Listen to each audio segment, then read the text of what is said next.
All right, we are ready on YouTube Live. Thanks for joining us again on the Dane by Local community channel. It's really an important thing for us to be doing right now, just to get word out to you about how this pandemic, how this situation is impacting us locally. And again, from a lot of different angles. I'm Jason Hafman. Sorry, I jumped ahead a little bit. I'm a Dane by Local board member, also a volunteer for the education committee, and I work at a local nonprofit, Project Home, that is a member of DBL as well. So a lot of connections there and a lot of interest in our community as a whole and the safety of it, the health of it, and just us all being one, especially during this time. So, um, it is Earth Day too, which we're going to talk to Sue about real quick in just a second. As Sue Peck waiting in the wings to talk to us, which is really exciting. But before we get to that, please subscribe to the new DBL community channel. Also, like, comment, all of that. Give us feedback about what we're doing. If there are other ideas for videos or people to talk with, we'd be happy to do that too. And remember that this program is sometimes I might give an opinion. Sometimes our guests might give an opinion. That is their personal perspective, not necessarily reflective of Dane by Local, the organization itself. Okay, that all being said, Sue Peck, thank you so much for taking time to talk to us today about how this pandemic is affecting the financial world and our finances during this time. Thank you for having me on, Jason. Okay, Sue, let's jump into Earth Day quick. I know this means something to you. It's probably the weirdest Earth Day of our lives so far. But it's still Earth Day and a pretty big day in the world to recognize how important this is.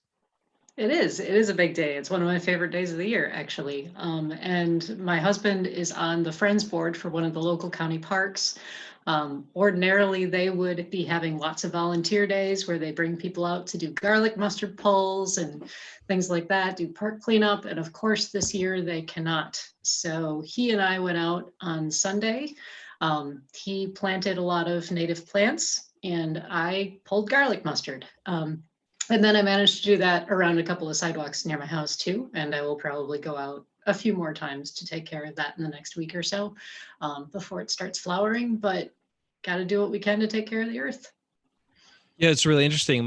So my kids are doing distance learning from home, and that was some of the lessons between yesterday and today were about Earth Day, and I learned a whole bunch of things I didn't really know about.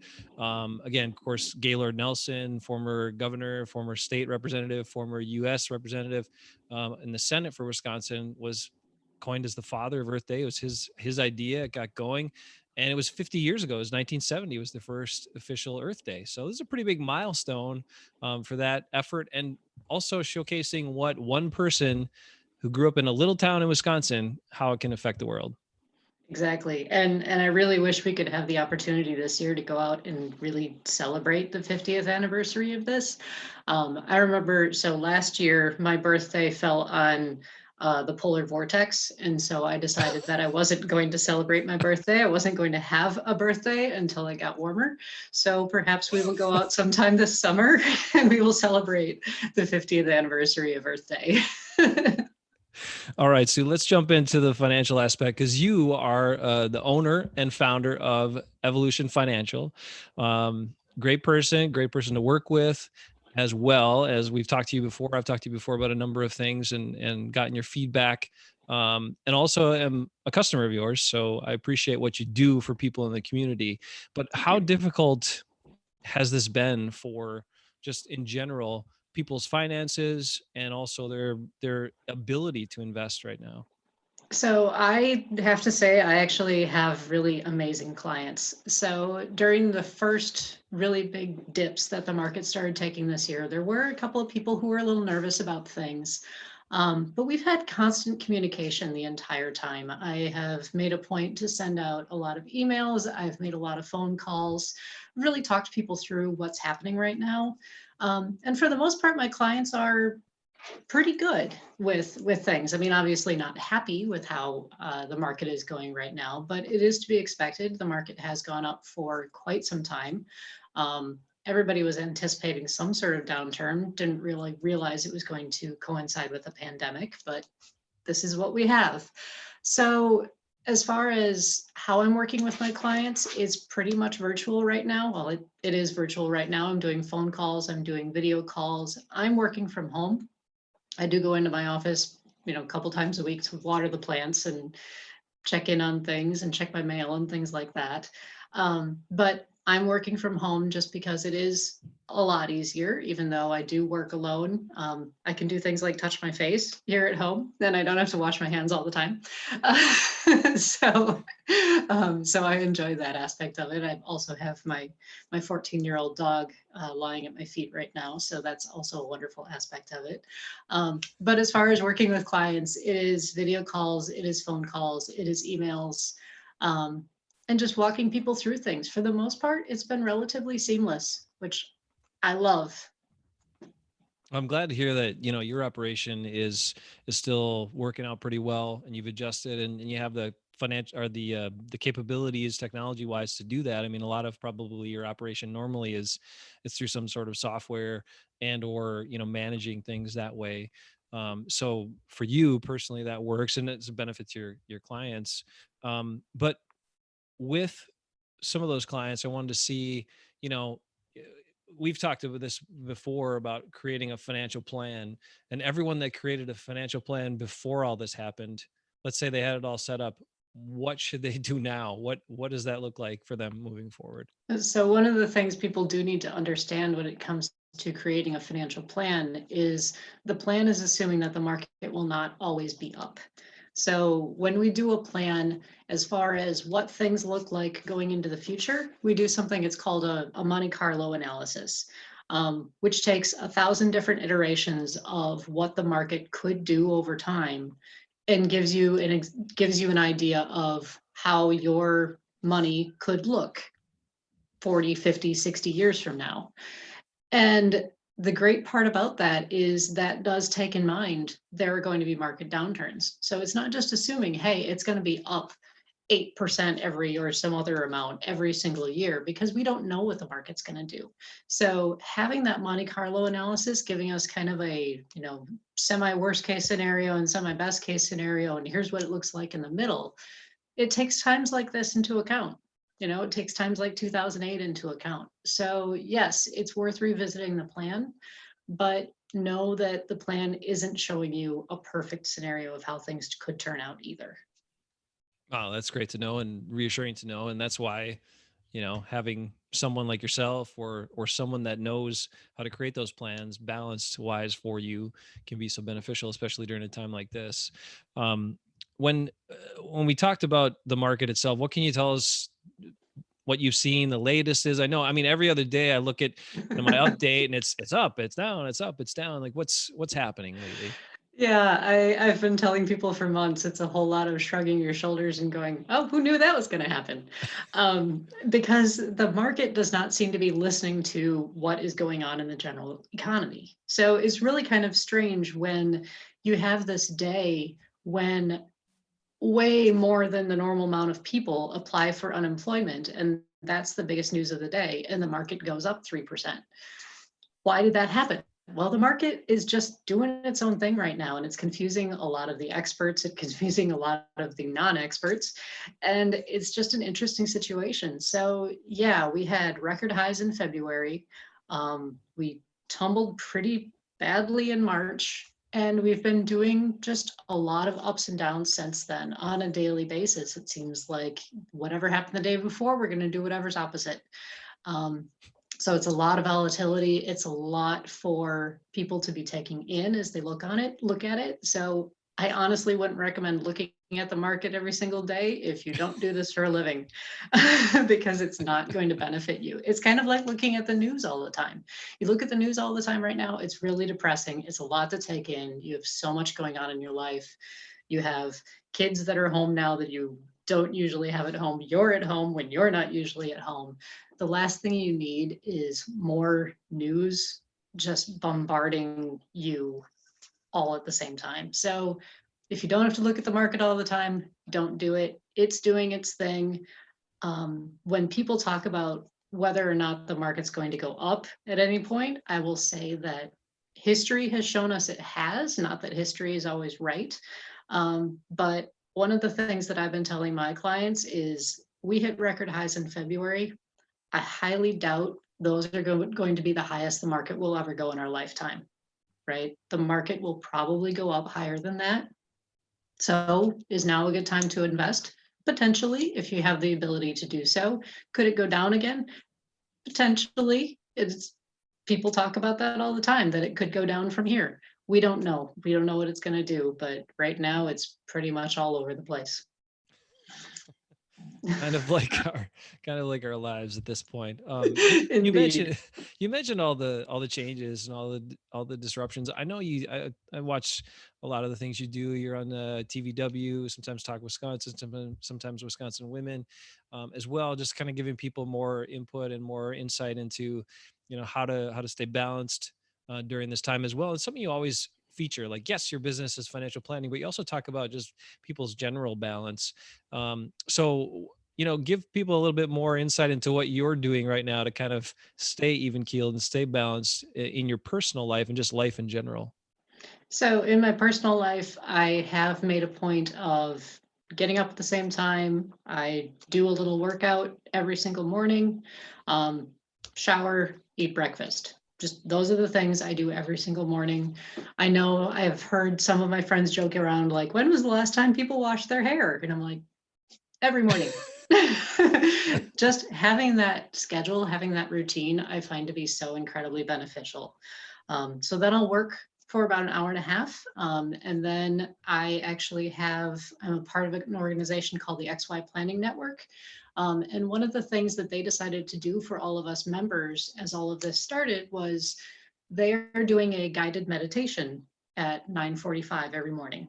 And so 9:45 every morning, I log in via Zoom and I do a 10-minute guided meditation that I found to be incredibly valuable. The first time I did it, I actually cried Mm. because I didn't realize how much I needed it. I was just chugging along and everything's fine and everything's good. And then I did the guided meditation and I just bawled. Just, I had so much built up inside me, as a lot of people do. So that's kind of my morning routine. I'm still working 8 to 5, and I am working from home. But then at 5 o'clock, I get up and I walk out of my home office, and then I am at home. I do laugh sometimes as I, go to the office. I'll get out of the office, and I'm like, should I change my clothes? I'm not sure what to do at this point, but it's good to have those routines. It's good to take care of yourself, drink a lot of water, just make sure that you are taking care of yourself, getting outside when you can, taking the dogs for a walk. Like I said, working in the park, just things that we can do to kind of create this normalcy and also just be healthy individuals in general. Yeah, I love that. I think it's so important too to try to do that. I mean, the first few weeks of this, there was just so much unknown, so many things that were still developing rapidly and changing, and it's still to that extent. But I feel like at least we've kind of gotten a little used to steps we need to take, and maybe it's easier for us now to maybe settle in to some of those routines, hopefully, because at first I was the same way. I mean, I was just so much disruption, and then I was trying to just, what can I do to be productive, how can I manage this thing, and just keep plugging, and then it did get at some point just to be overwhelming. And I think a lot of people have felt that as well, and maybe some haven't realized it yet. So something like meditation, something like yoga, something that helps you, when our minds race continuously, and now mine is racing even more because I'm doing a bunch of these things from home, doing more with Dane by Local, but I still have work and this and that, help my kids with school, learning things I didn't never learn when I was in school, especially in those grades. But anyway, and learning all this technology stuff that I didn't know before. It's just, how can you do an activity that allows you to just be present in that activity? And one of the things with meditation yoga is it helps you focus on your breath. And if you can focus on your breath and your breathing, that allows you to kind of slow your mind down. And I think that's super beneficial to give yourself a mental break here and there. Absolutely. And I, like many people, I'm addicted to podcasts. So I have all of my financial podcasts that I listen to on a regular basis, but I also have all of those podcasts where you can just listen and you can laugh and you can just escape for a little while. Same thing with books, give yourself the opportunity to just escape. Read a fiction book. If you are a nonfiction person, just read a fiction book right now, something that allows you to just get out of this current life and just escape for a little bit. Yeah, I think that's great, and a great point about books as well, because right now, just look at you and I at this point, other points we're on our computers and our devices even more probably than we otherwise would be. And so stepping back, reading an actual paper book, getting off the screens for a while, it does something Right. for you. Yeah, So exactly. Something physical you can touch. It's kind of neat. yeah. So you and I have talked before about not just what this your business means, but for you to step out as a newer business owner. I mean, your business is a couple years old, but still, it's your business, a small business made that step. Has that been difficult for you to have something like this happen so quickly after making that big step as a individual to say, I'm going to go do this on my own and create my own business? Has that been a struggle at all?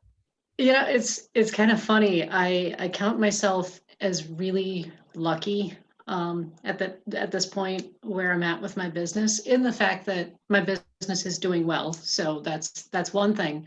But yeah, I launched my firm in September of 2017, and so at the beginning of 2018, I was basically at zero income.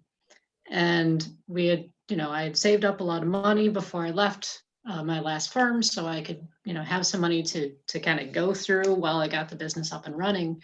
But we really entered 2018 with not a lot of income coming into the family. And so when this happened, I kind of looked at it and was like, oh, this is what we did 2 years ago. Like, if things happen right now that are pretty bad, we just went through this. We buckled down, we figured out how to do it, and we survived. And so I kind of look at it now as that was our practice run of, hey, let's just wipe out an income and see how we can function.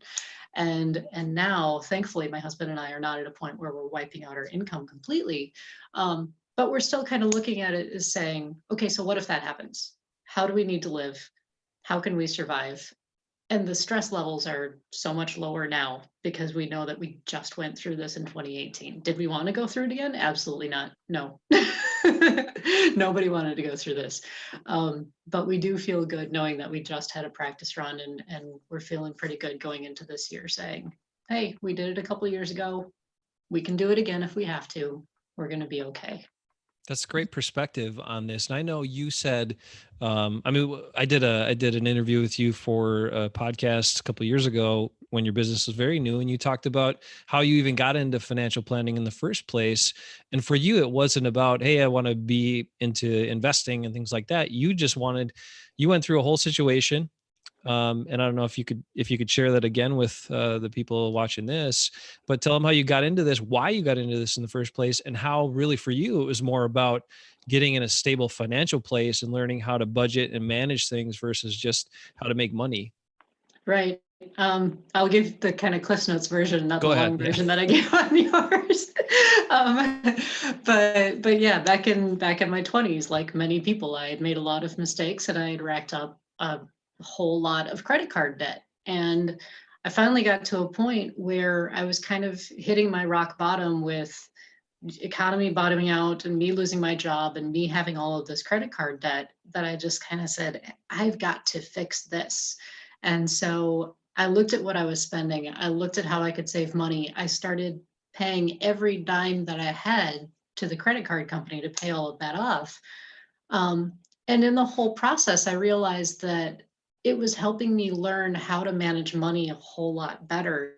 So when I didn't have the credit card debt, I wasn't going to go out and spend a ton of money anymore. I was going to start to move myself forward. And while I was going through all of that, I was realizing that other people were noticing this and they were starting to celebrate their wins of paying off credit card debt or other debt, student loan debt. And we were all going through it together. And I'm going, wow, I could really help people. I could do this for a living and really start to move people forward, kind of like how I moved myself forward, how my friends started moving forward. And that was what really spurred my want to go into financial planning. Well, and I think that base that you approach this from can be really beneficial to people right now, where a lot of people's incomes have been significantly impacted by this. So, can you give any advice to those people right now? What if they're struggling with what to do or how to manage? What's their best practices right now? Best practices right now is to really sit back and look at where you are spending money. And are there places that you had been spending money in the past that you're no longer able to spend that money now? So, were you going out a lot? Were you going out to eat, going out to bars, something like that? Were you buying a lot of clothes, something like that? So, you have those expenditures that you're no longer doing right now. And where is that money going? And kind of what I'm really telling people, whether they have money now or you don't have money now, this is a great opportunity to just sit back and say, what's important to me? What do I really value? And even my current clients are saying, yeah, I gave you my spending worksheet of where I've been spending money. I should probably redo that because after we've spent the last month at home, we're seeing that things are different. We want to spend our money in a different way. So I know it's not fun, and it's not fun for anybody to be going through this right now. But it is a good opportunity to just sit back and say, okay, what's truly important? What do I absolutely need to be spending my money on? And if there are things that you are short, there are a lot of credit card companies that are working with people right now. There are mortgage companies that are working with people right now on doing payment plans, cell phone companies, things like that. It's a great chance to just give them a call and say, I'm in this rough spot. Is there any way you can help me with a payment plan, something like that? There are a lot of companies that are willing to work with people right now. They don't want to lose customers. They don't want to lose you. They want you to be around when your life turns back around again. And so they want to work with you right now. All right, Sue, before we end this, I know you're a social bug. You love networking, talking to people, getting out there. How has that been the hardest part for you right now? I have actually rediscovered my introverted side. Ooh, come on back, Sue. Come on back to the introvert. Yeah. I didn't even know that she was still in there. I'm surprisingly, I'm doing very well. Um, but along the lines of, this is Dane by Local, and I really do want to make a point of saying this along the lines of looking at your spending worksheet and your budget and how you're doing, what you're doing with your money and what's important to you. What I truly hope to see after all of this is done is the same thing that my husband and I are doing. We had already spent money focusing more on local businesses, but we're kind of doubling down on that now and looking at it as when things open up, let's take a look at where we can truly buy some of these things that we've been going to Costco for, or something like that. Is there a way we can go to a local business and support them directly? So we've been doing the thing where we schedule it out once a week. We go to a local business that we wanted to support, whether it's a local restaurant, something like that. So we get takeout once a week. And we're trying to support the businesses that we want to support, but we're looking at that much bigger after this is done. How many other small local businesses can we support? And I'm really hoping that a lot of other people kind of take that in mind too, saying, I want to really support my neighbors after this is done. During this, I want to keep them going because these are the people who were there for me when I needed them. Yeah, I love that, and I think that's a great point to make at this stage. We've talked about the importance of local businesses, Day by Local. That's what it's all about. Local businesses, nonprofits, all of that. But if you are looking for more, just a reminder, we did talk with Brittany Peck of I'm sorry, Brittany Peckham, sorry, of Swave. Just got you in on that one. Sorry, Sue. But she, she's created this online resource where you can see a number of the local businesses, what current deals they're offering, if they have curbside pickup, if they're still doing delivery. A lot of them are delivering for free right now. So there's all these things out there that we need, and just in our general lives. And we can order those things still and have them shipped to our house, or we can go pick those things up from a local business. So I know I know Amazon is easier sometimes, or you got used to it, but man, there are some great local alternatives. So I encourage you to look for those and look at those. Two great resources, Swave and also Dane by Local, to find some of those businesses. And Sue, thank you for taking that approach. You and Nathan, I appreciate it. Thank you. All right. Well, Sue, did I miss anything? Did we forget to talk about anything important? Because sometimes Um, that happens with me. I'm sure we forgot something important. we always we always do because we could talk for hours. But I think we covered all the big points. That's good. I appreciate your time, your expertise, and especially telling people, what's good to do right now financially, because I know it's been a huge strain for a lot of people. I mean, you look at all the factors, and we're going to talk now. Friday, we're going to retry, and we think we've got all the tech stuff sorted out from Monday. Our talk with Elizabeth Winston about our mental health during this time. But you look at all those factors, and then the strain that financial stress can add to us during this time, and you are giving people what of a viewpoint and perspective about, okay, here's how you can try to take a deeper look, slow down, and examine where you're spending your dollars, to ease that strain on yourself right now. And I think that's incredibly valuable to anybody. Thank you. Yeah, So, I definitely want to be here for my clients, for other people as well. Just give me a call. We can always talk through it. all right, Sue Peck of Evolution Financial. We will catch you on Friday with Elizabeth Winston. And don't forget, tomorrow I'm doing this thing on YouTube, a YouTube how to on the Dane by Local webinar series as well, which then will be put out on YouTube after the fact. So if you can't catch us live at 11:30 for the training, you can catch it afterward. We'll make sure it's out there for you. Sue, thanks so much. Always appreciate Hey, talking with you. thanks for having me.